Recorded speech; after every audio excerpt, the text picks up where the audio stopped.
Unequal economies have very low wages. In an equal economy, lots of people, financially secure, not everybody needs to work, they can take time out of work if they want to, lots of spenders, very high economic demand for goods and services and workers. In the unequal economy, huge number of people absolutely desperate to work, need to work or they'll die, small number of people who basically don't want to spend much money.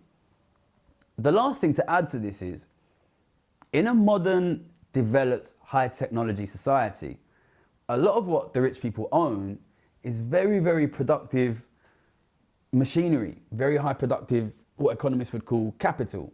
You know, we're talking a lot nowadays about AI and how this is going to make it much easier to run a business with fewer employees. What rich people have in a high-tech economy is enormous amounts of high production, very productive machinery, equipment, which means that they can get a lot of stuff produced with a very small number of workers.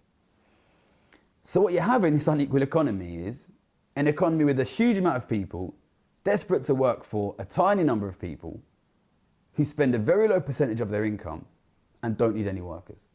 But this is basically a recipe for a disaster of low wages. And I think if you look both across the world we live in now, but also across history, you will see that anytime we have created an economy that has extremely high levels of wealth inequality, almost all the time we have had very low wages as an outcome.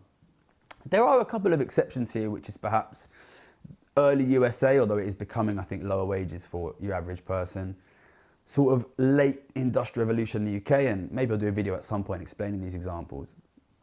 But the general case is, most of history, most of the world today, including, I would add, this country 100 years ago, very high levels of inequality lead to very low levels of wages.